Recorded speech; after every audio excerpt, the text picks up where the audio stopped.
Dans leur détresse, ils crièrent à l'Éternel et il les délivra de leur angoisse.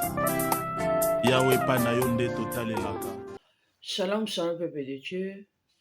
Na pamboli nzambe pour na grâce na ye, pour na mawa na ye, na bomo na biso. Yesu Masiya nde azobatela ngai na yo. Nzambe nde azoprotege ngai na yo. Tika ete grâce et l'honneur ezonga epai na ye po ye nde aza nyonso mpona biso. Moto moko te akoki kolinga biso lokola Yesu. Moto moko te akoki kotransforme biso lokola Yesu. Azali te. Nzambe nde alinga biso koleka nyonso. Ata lelo tozomona ba dégâts, tozomona ba problème na l'église, ba dégâts oyo ezosalema mimi na l'église. Yango elingi koloba te ke non Yesu aza te. Yango elingi koloba te ke non Nzambe aza absent. Non. Jésus-Christ, il est là. Lokola aza Nzambe oyo alobaka deja makambo ekoya. Nzambe alakisaka deja makambo oyo ekoya lobi. Naza si nga na yo bato totangaka Bible. Toyebi comment ndenge nini Nzambe aloba na temps ya suka. Tango ba disciple banaki kotuna Jésus ndenge tokoyeba ke non tokomi pene ya suka ya mokili. Nzambe apesaki biso basine. Biloko bokomona. Bolingo ekolongwa na kati ya bavie ya mitema na bato. Bato bakolinga mbongo. Bato bakozala plus na b'intérêt na bango moko. Bato bakoluka te kolanda Nzambe ndenge esengeli. Tokomona baguerre. Mibali na mibali bakobalana, basi na basi bakobalana. Tokomona bamakambo wana nyonso. Bolingo ekolongwa na mitema na bato. Nde wana ezolakisa ke non Jésus-Christ alingi azonga. Naza senga na ondeko na nga tomoni deja basini nyonso. Tozomona deja biloko oyo ezokokisama. Oyo Nzambe alobaka, oyo Jésus-Christ alobaka ezali kokokisama.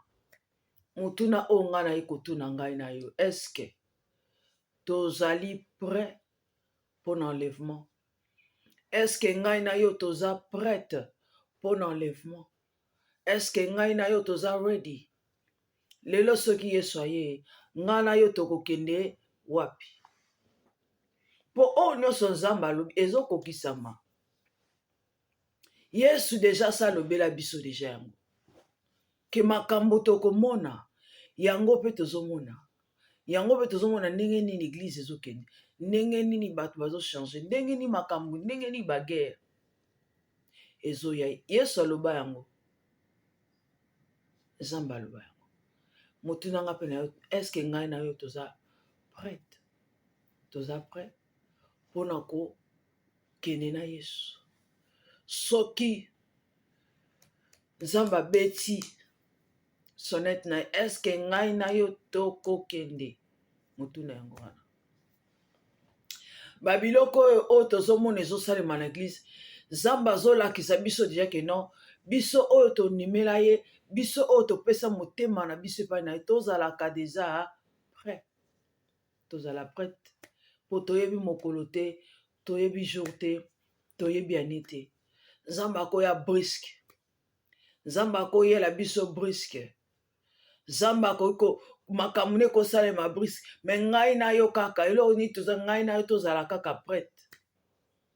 Tozala toujours connecté na ye. Tolonga na distraction. Tolonga na makambo ezopesa Nzambe lokumu te.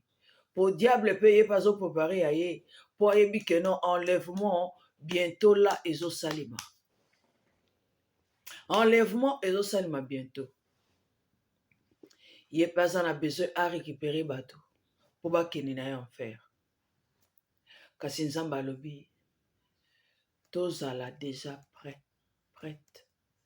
Po toyebi mokolo te. Makambo ezosalema vraiment ya minene. Makambo ezosalema oyo ezokomisa kombo na Yesu te. Makambo ezosalema vraiment ya grave. O ngana tokoki ko expliquer te. O misu déjà ezomona ezomona ndenge nini makambo yango ezokende. Me Nzambe alingi ngai na yo tozala prêt, tozala de tomibongisa deja, tozotambola tozobondela, tosala eloko boye tozobondela, toluka toujours kozala connecté na Saint-Esprit de Dieu,